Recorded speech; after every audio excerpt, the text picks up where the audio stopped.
예, 오늘 이 시간 하나님께서 우리에게 주시는 말씀 우리 함께 보도록 하겠는데요.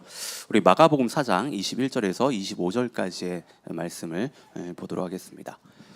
마가복음 4장 21절에서 25절까지의 말씀입니다. 마가복음 4장 21절에서 25절입니다. 우리 한 절씩 우리 번갈아 가면서 읽겠는데요. 제가 먼저 21절 읽습니다. 예수께서 그들에게 말씀하셨다. 사람이 등불을 가져다가 말 아래에나 침상 아래에 두겠느냐? 등경 위에다가 두지 않겠느냐? 숨겨둔 것은 드러나고 감추어둔 것은 나타나기 마련이다. 들을 귀가 있는 사람은 들어라. 예수께서 그들에게 말씀하셨다. 너희는 새겨 들으라. 너희가 대질하여 주는 만큼 너희에게 대질하여 주실 것이요 덤으로 더 주실 것이다. 다 함께 읽겠습니다. 가진 사람은 더 받을 것이요 가지지 못한 사람은 그 가진 것마저 빼앗길 것이다. 아멘. 아멘. 여러분, 이제 우리가 이제 신앙생활을 하면서 한 번쯤은 뭐 이런 생각들을 하게 됩니다. 뭐 여러분들 다 분명 하셨을 거예요. 나는 분명히 교회를 다니고 있고 또 예배도 드리고 있고 말씀도 듣고 나름대로 열심히 이제 신앙생활을 하고 있는데 왜 내 믿음은 내 생각만큼 자라지 않는 걸까? 뭐 이런 생각, 이런 고민들 뭐 한 번쯤은 다 해보셨을 거예요. 그러니까 처음에 예수님을 믿었을 때는 모든 게 참 뜨겁죠. 네, 뜨겁습니다. 예배당에 앉아 있어도 뭐 찬양만 불러도 완전 눈물이 나고 말씀 한마디만 그렇게 들어도 그게 막 가슴을 후벼 팝니다. 또 작은 일 뭐 하나에도 정말 감사함이 막 묻어나오죠. 예, 그리고 하나님께 대한 나의 신앙, 나의 믿음을 막 고백하며 뭐 그래요. 처음 하나님을 믿었을 때는 그렇죠. 근데 시간이 지나면서 신앙생활이 점점 어떻게 보면 좀 지켜내야 할 의무로 이제 되어 버리는 거예요. 예. 그러니까 주일 성소도 해요. 또 맡은 봉사도 해내고 또 모임도 빠지지 않고 뭐 그렇게 열심히 합니다. 예. 근데 처음 가졌던 그런 기쁨과 감격은 온데간데 없이 사라져 버렸다고 하는 거예요. 그러니까 겉으로는 정말 빈틈없이 열심히 신앙생활은 하고 있지만 속은 텅 빈 채 그저 뭐 교회 문턱을 이렇게 넘나들고 있는 거죠. 예. 그런데 주변에 보면 나랑 비슷한 시기에 교회를 왔어요. 또 같이 예배를 드리고 같이 봉사도 하고 성경 공부도 한 사람을 보면 다른 것 같은 거예요. 시간이 지나면서 그들을 보면 그들의 신앙은 점점점 성숙해지고 자라는 것처럼 보입니다. 뭔가 그들을 보면 그 뜨거움이 계속해서 유지되는 것 같아요. 예배를 드려도 너무나도 나보다는 다르게 예배를 뜨겁게 드리는 것 같고 뭔가 섬기는 것 같아도 정말 마음을 다해서 섬기는 것 같습니다. 삶에 문제가 분명히 일어났는데 어때요? 크게 흔들리지 않는 것 같아요. 그러니까 여러분 뭐 지난주도 비슷한 얘기는 했는데 왜 이런 차이가 우리가 가운데 자꾸 일어나냐고 하는 거예요. 이런 차이가. 비슷한 시기에 같은 예배를 드리고 같은 말씀을 듣고 같은 훈련을 받았는데 왜 어떤 사람은 시간이 지나갈수록 믿음이 자라는 것 같고 그렇게 보여요. 근데 내 믿음은 왜 그 자리에 있느냐고 하는 거예요. 여러분 믿음이 정체됐다라고 하는 것은 후퇴하는 겁니다. 믿음은 정체되지 않아요. 후퇴하는 거예요. 그러니까 믿음이 점점 뒤로 가는 것 같아요. 오늘 우리가 함께 읽은 이 말씀이 지금 이 질문에 대한 답을 준다라고 할 수 있는데 저는 오늘 말씀을 통해서 우리 모두 그 해답을 좀 꼭 찾았으면 좋겠습니다. 그래서 날마다 우리의 신앙이 정말 성장하고 성숙해지기를 진심으로 바랍니다.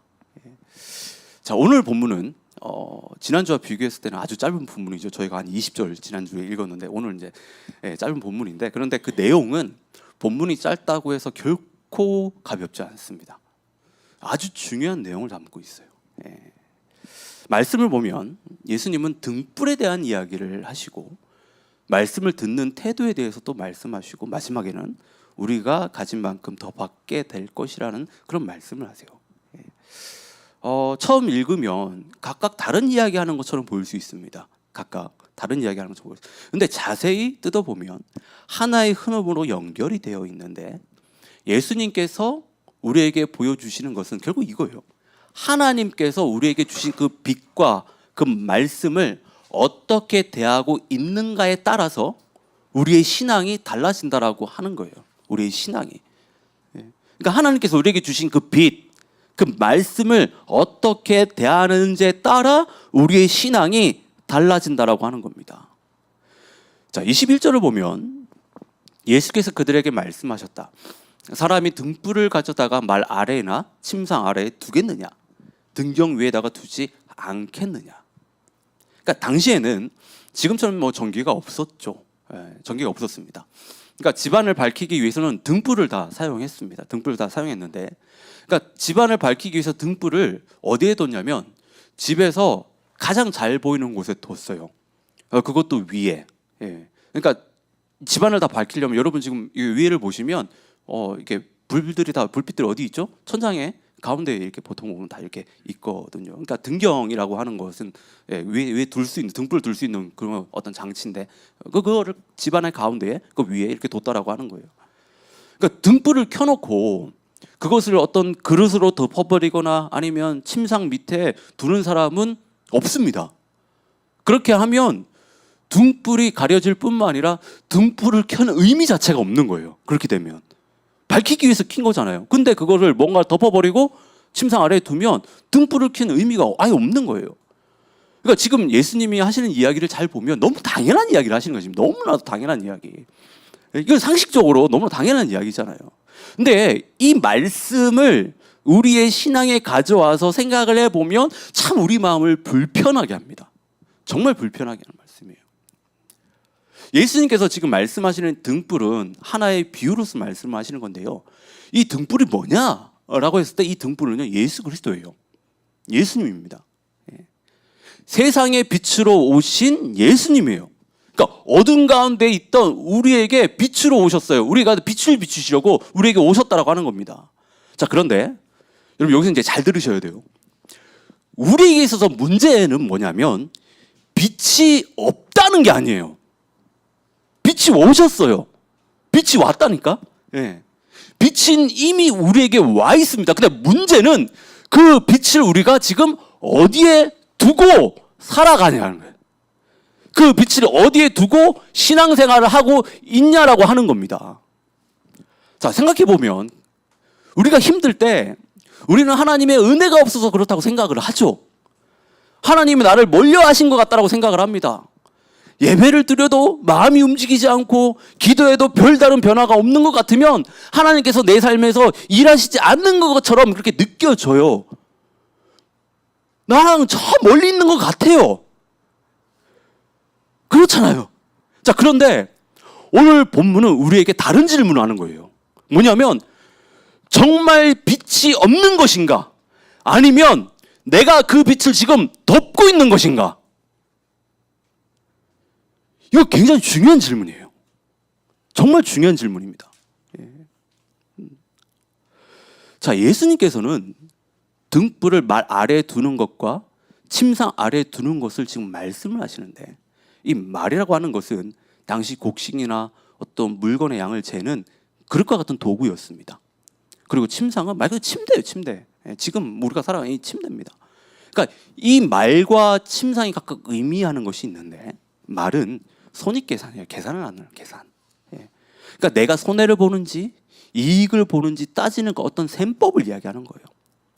침상은 사람이 누워서 쉬거나 잘 수 있는 그런 자리잖아요. 그러니까 이게 의미하는 것은 내 편안함이에요. 내 안일함, 어떤 귀찮음, 막 이런 것들을 상징하는 겁니다. 그러니까 이것을 신앙에 적용해 보면 그래요. 우리는 예수님을 믿는다라고 말하면서도 중요한 순간이 되면 예수님의 말씀보다 뭘 따져요? 계산부터 한다는 거예요. 계산부터.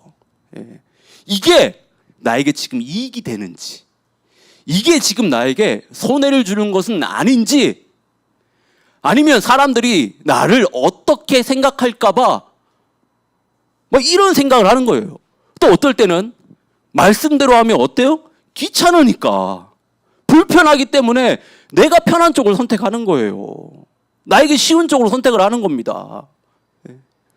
주일에는 교회에 와서 막 예수님이 내 삶의 주인이라고 막 손들고 찬양하고 고백합니다. 그런데 월요일이 돼서 다시 세상으로 나가면 내 삶의 기준이 달라진다고 하는 거예요. 돈을 사용할 때, 직장에서 내가 어떤 결정을 내릴 때, 사람들과 관계를 할 때 예수 그리스도보다 딴 걸 생각하는 거예요. 예. 내가 무엇을 얻을 수 있는지, 이게 나한테 정말 편하고 좋은 일인지를 먼저 생각하는 겁니다. 그리고 예수님을 믿는 사람이라는 사실을요, 드러내지 않아요. 다른 사람들의 시선이 신경 쓰이고, 괜히 믿는 사람이라고 이렇게 이야기를 했다가 내가 손해볼까봐, 관계가 불편해질까봐 예수님을 믿는 티를 전혀 내지 않아. 지금 나한테 빛이 있는데 그걸 전혀 드러내지 않아. 네. 여러분, 혹시 스텔스기를 아십니까? 요즘 뭐 이란 전쟁 때문에 뭐 그런 뉴스에서 가끔 뭐 들으셨을 거예요. 아마 남자분들은 잘 아실 거예요. 예. 근데 뭐 여자분들은 잘 모르실 수 있는데, 스텔스기는 이 적의 레이더에 잘 잡히지 않도록 만들어진 비행기예요. 그러니까 이 스텔스기는 미국이 많이 갖고 있죠. 그래서 적이 침투를 할 때 몰래 왔다가, 레이더가 막 있어도 잘 잡히지 않으니까 올랐다가 막 폭격하고 막 공격하고 그냥 사라져 버리는 거예요. 그러니까 왔다 갔는지도 몰라. 결국에는 다 전쟁이 막 이렇게 폭탄이 떨어지고 해야지 왔다 갔구나라고 생각을 하는 거예요. 예. 이 스텔스기. 그러니까 세상에 그리스도인이라는 사실이 드러나지 않도록 예수 믿는 사람이라는 것을 주변에서 모르도록 신앙생활하는 것이 스텔스 신앙이에요. 그러니까 스텔스 신앙으로 신앙생활을 하면요, 세상에선 편할 수 있습니다. 사람과 부딪힐 일이 줄어들어요. 그리고 내가 손해볼 일도 별로 없습니다. 내 꼴리는 대로 내 마음대로 하면 살면 되니까. 예. 남들처럼 똑같이 하고 살아가면 되는데, 근데 문제는 빛을 계속해서 덮어두면 그 빛이 제대로 우리 가운데서 일을 하지 못한다라고 하는 거예요. 덮어두면 빛이 바라지 않는데, 예. 그 빛이 온전히 일할 수 없습니다. 예수 그리스도가 내 삶에서 일을 할 수가 없어요. 내 삶에서 일을 할 수 없어요. 일을 하지 않아요. 예. 지금 말씀을 보세요. 예수님께서는 빛을 숨겨두라고 말씀하지 않으세요. 등경 위에 올려두라고 말씀하십니다. 그렇다면 우리 신앙도 마찬가지예요. 주일에만 예수님을, 그 등불을 내 삶의 중심에 두는 것이 아니라 내 가정, 내 직장, 내 인간관계, 그 매일의 그 삶 가운데 그게 중심에, 그 중심에 등불을 둬야 된다고 하는 거예요. 예수 그리스도를 두고 그게 빛나게끔 해야 된다고 하는 겁니다. 자, 이어서 22절을 보면 예수님께서 이렇게 이야기하세요. 숨겨둔 것은 드러나고 감춘 것은 나타나기 마련이다. 그러니까 등불은요, 절대 숨길 수 없어요. 빛은 새어나오게 되어 있습니다. 감출 수도 없어요. 반드시 드러나게 되어 있습니다. 그러니까 예수님과 하나님 나라의 이 복음, 이 진리는요, 지금 이 세상에서는 뭔가 작게 보이고 뭔가 덮여있는 것처럼 보이지만 결국에는 이 예수 그리스도, 이 복음, 이것은요, 온 세상 가운데 환하게 드러나게 되어 있습니다. 여러분 믿으십니까? 예. 결국 예수님이 드러나고 하나님 나라의 그 복음이 온 세상 가운데 다 드러나게 된다면 우리는 세상 눈치나 보며 숨어서 지내는 그런 스텔스 신앙에 머물러 있어서는 안 된다고 하는 거예요. 결국 다 드러나는데. 여러분, 이 스텔스 신앙을 붙들고 있으면요, 정말 하나님께서 주시는 그 은혜를 절대 누릴 수 없습니다. 왜 그렇습니까? 빛을 숨겨둔다라는 거 하는 것은 결정적인 순간마다 내 삶의 주도권을 내가 지겠다라고 하는 거예요. 내가 지겠다라고 하는 겁니다. 내 계산대로 살아가겠다라고 하는 거예요. 이 뜻이에요. 예수 그리스도를 저 구석에 밀어놓는 일이잖아요. 그걸 밀어놓고 내 힘대로 살아간다라고 하는 거예요. 그렇게 살아가면 어떻게 돼요? 영혼이 메마를 수밖에 없어요. 영혼은 피폐해지게 됩니다. 빛은 내 삶의 가장 중심, 가장 높은 그 등경 위에 올려놔야 돼요. 예수님을 내 삶의 중심에 모신다라고 하는 것은 내가 살아가는 모든 삶의 그 판단, 어떤 그 선택의 기준이 되어야 된다고 하는 거예요. 기준이 되어야 된다고 하는 거. 예수님이 내 삶의 중심에서 환하게 빛을 비치실 때 비로소요, 무엇이 옳고 그른지 우리가 분별할 수 있습니다. 그 영의 눈이 열려요. 그 빛을 따라 하루하루 선택하고 살아갈 때 우리가 머리로만 알고 있던 그 하나님에 대한 그 지식들이요, 내 삶에서 실제 경험되어집니다. 그게 실제가 되어지는 거예요. 그리고 그 생명력으로 우리 신앙이요, 자라게 되는 거예요. 자라게 되는 거. 자, 이제 23절을 보면 예수님께서 들을 귀 있는 사람은 들으라고 하세요. 자, 그리고 24절에서 초반절에 너희는 새겨 들으라고 하십니다. 자, 이제 예수님은요, 빛을 어디에 두느냐의 그 문제에서 말씀을 어떻게 너희들 들어야 되느냐의 그 문제로 이제 넘어가세요. 자, 우리는 매 주일 주일 예배 때 말씀을 듣는데요. 교회에 오래 다닌 사람일수록 들은 설교들이 많죠. 말씀들을 많이 접하게 됩니다. 또 성경 구절도 또 많이 알고 있습니다. 그런데 말씀을 많이 들었다고 해서, 말씀을 많이 안다고 해서 그것이 곧 내 신앙의 깊이를 보장해 주는 게 아니에요. 그것이 곧 내 신앙이라고 할 수 없습니다.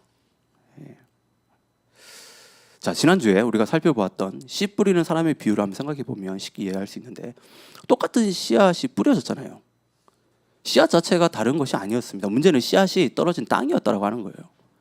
어떤 씨앗은 길가에 떨어졌고, 어떤 씨앗은 돌짝밭에 떨어졌고, 또 어떤 씨앗은 가시덤불 가운데 떨어졌고, 또 어떤 씨앗은 좋은 땅에 떨어졌습니다. 그러니까 예수님께서 말씀하시는 그 핵심은 하나님의 말씀을 듣는 사람의 마음이 어떠한가요? 어떠한가? 그 태도가 어떠한가입니다. 그러니까 오늘 본문에서도 예수님은 다시 말씀을 듣는 우리의 마음에 대해서 지금 한 번 더 짚어서 이야기하시는 거예요. 그러니까 신앙이 자라는 데 있어서 중요한 것은 단순히 우리가 양쪽으로 그냥 말씀을 많이 들었다고 해서 자라는 게 아니라고 하는 거예요. 중요한 것은 그 말씀을 우리가 어떤 태도로, 어떤 마음으로 듣고 있느냐, 그거에 따라서 우리의 신앙의 성장이 이루어진다라고 하는 겁니다. 근데 우리가 어때요? 하나님의 말씀을 들을 때 참 여러 가지 마음으로 우리 듣고 있잖아요. 익숙한 본문이 나오면 어떻습니까? 아, 이 말씀은 내가 들었던 말씀인다며, 그래, 이거 이거야 하며 가볍게 흘려 듣습니다.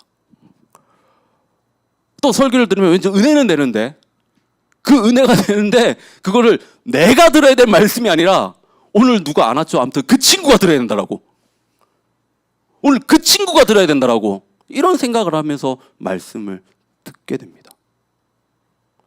그리고 어떨 때는 어때요? 막 평가하죠.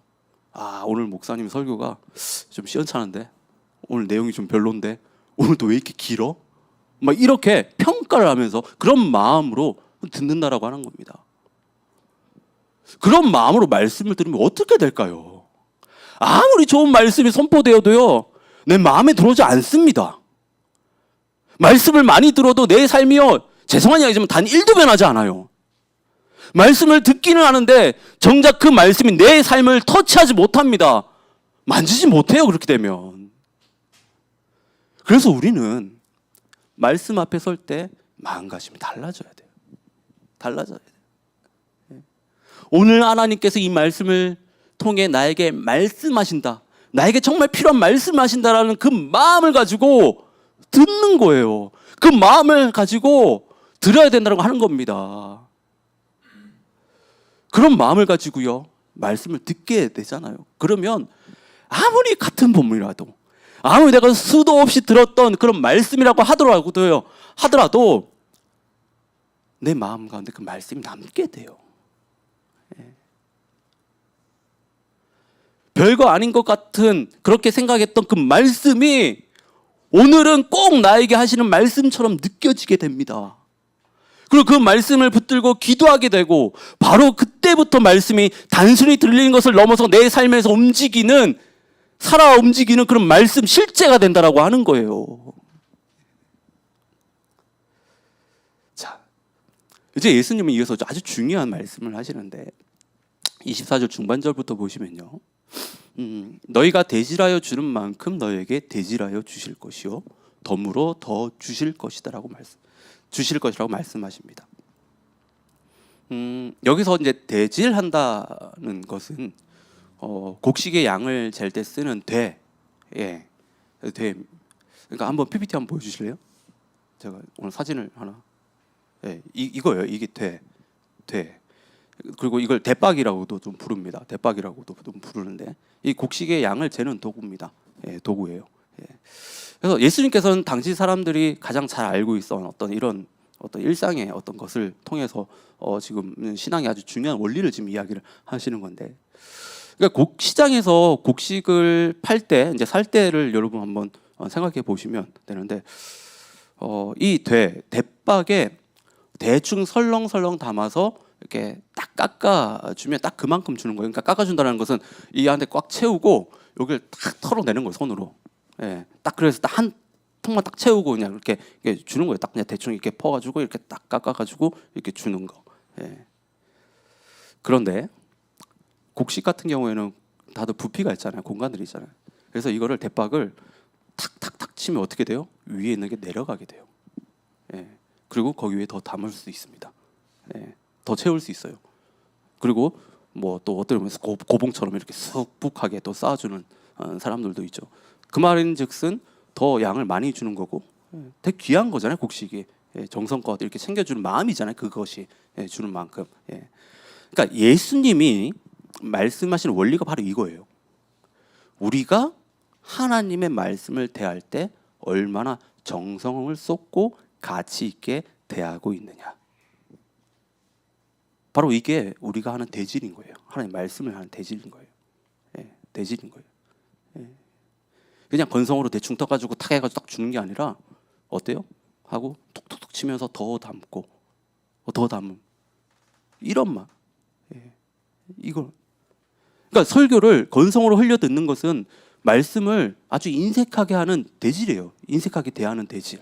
예. 반면에 사모하는 마음으로 귀를 기울이고 온 마음으로 말씀을 받아들이는 것은요, 하나님의 말씀에 넉넉하고 아주 크게 대질을 하는 겁니다. 대질을 하는 거예요.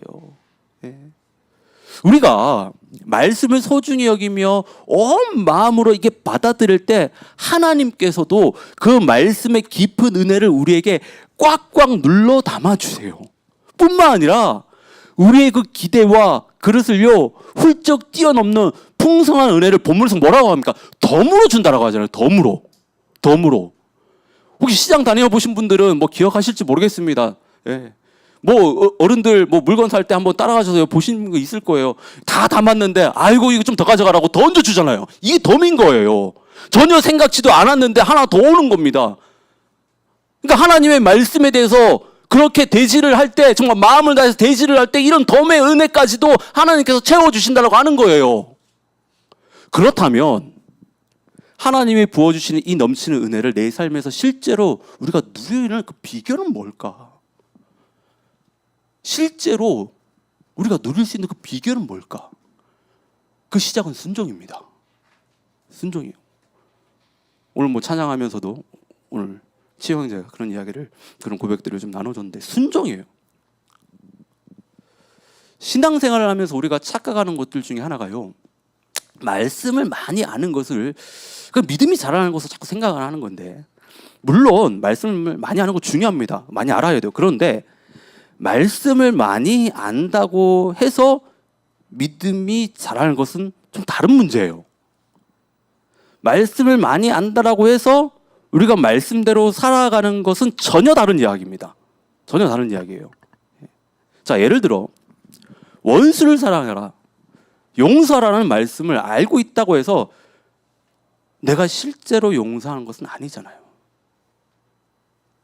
하나님께서 그렇게 염려하지 말라라고, 염려할 시간에 기도하라라고 그렇게 말씀을 알아도 내가 실제로 염려를 하나님께 맡기고 기도하는 것도 아닙니다. 그걸 안다고 해서 그걸 하는 게 아니에요. 사랑해야 된다는 말씀을 내가 안다고 해서 실제 내 주변 사람들에게 사랑을 하는 것도 아니라고 하는 거예요. 아는 게 나의 행동이 아니에요.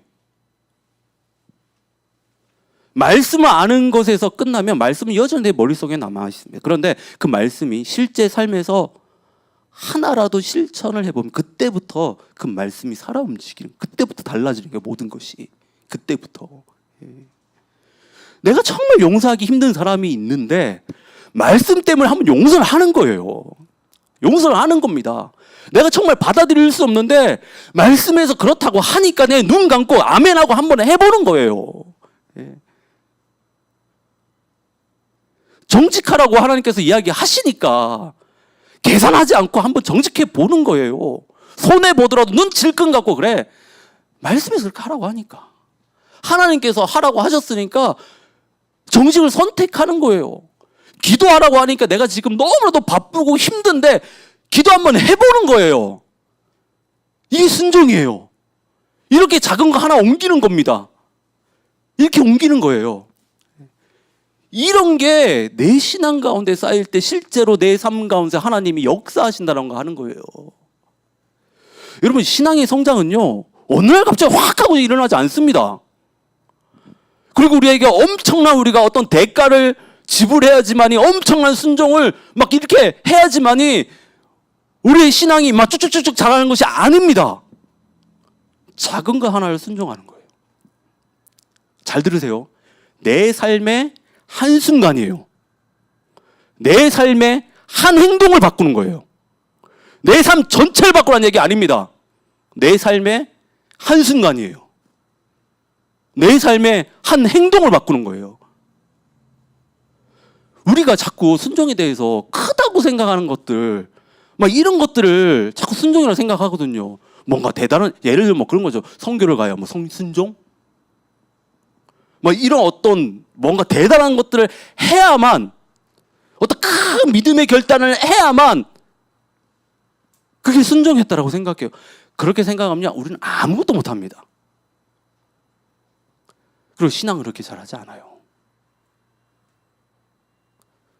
오늘 들은 말씀 가운데 딱 하나 붙드는 거예요. 그 하나 붙들고 내 삶의 한순간, 그 한순간을 바꾼 거예요. 한순간을. 가족에게 건네는 말 한마디를 뭐 좀 다르게 하는 거. 그 한순간.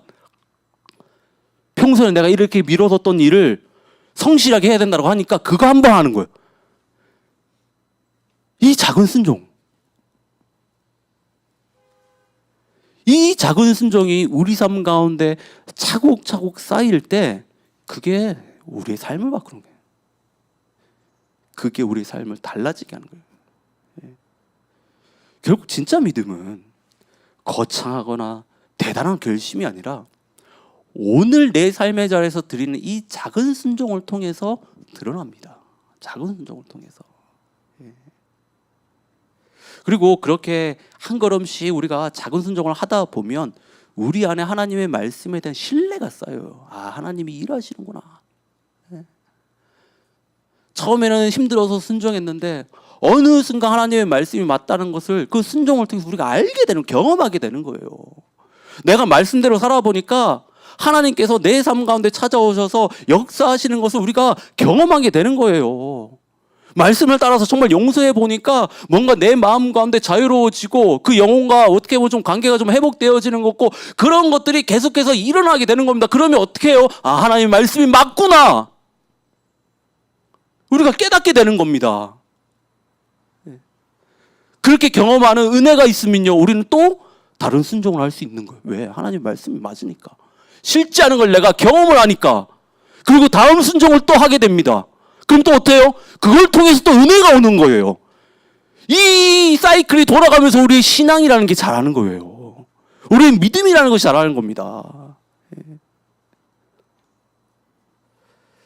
자, 그리고 25절에서 예수님이 또 이렇게 이야기하세요. 가진 사람은 더 받을 것이요, 가지지 못한 사람은 그 가진 것마저 빼앗길 것이다. 여기서 가진 사람은 뭐 세상에서 많은 것을 가진 사람을 말하는 것이 아니죠. 그러니까 말씀을 마음에 받아들이고 그 말씀을 삶으로 살아내려고 하는 그 사람들을 이야기하는 거예요.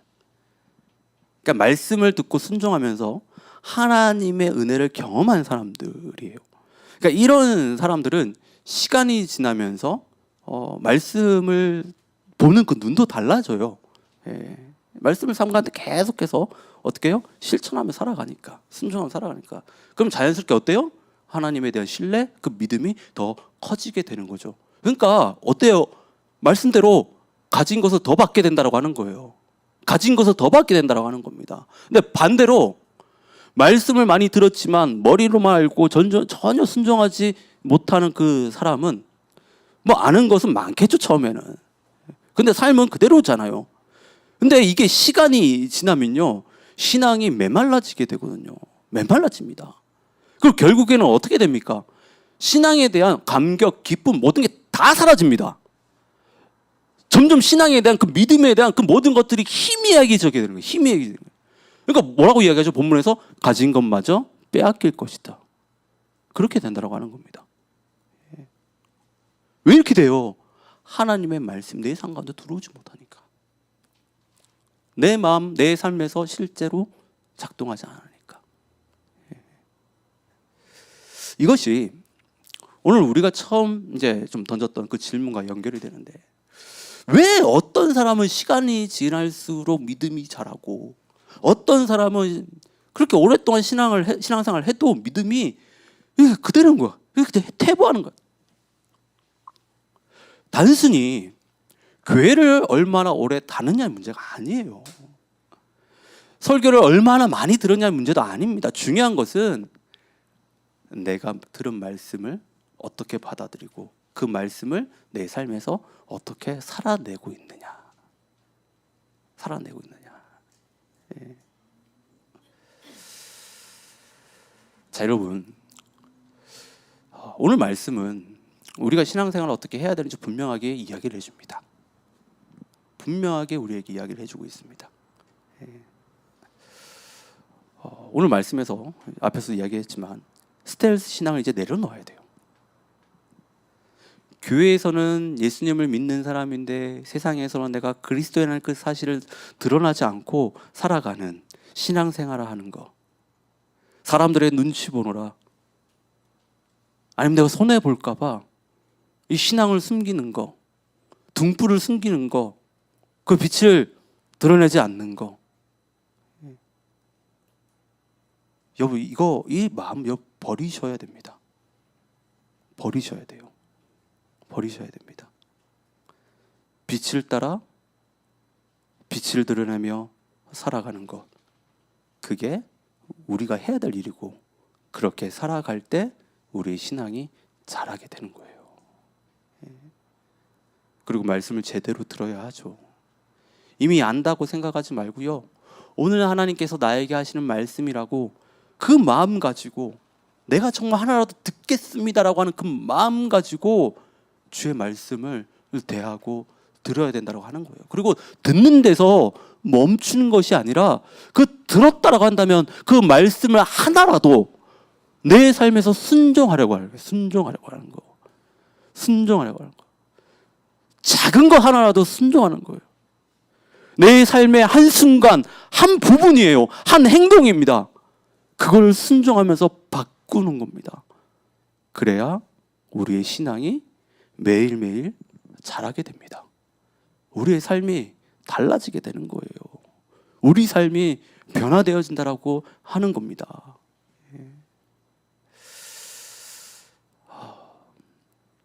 저는 그래요.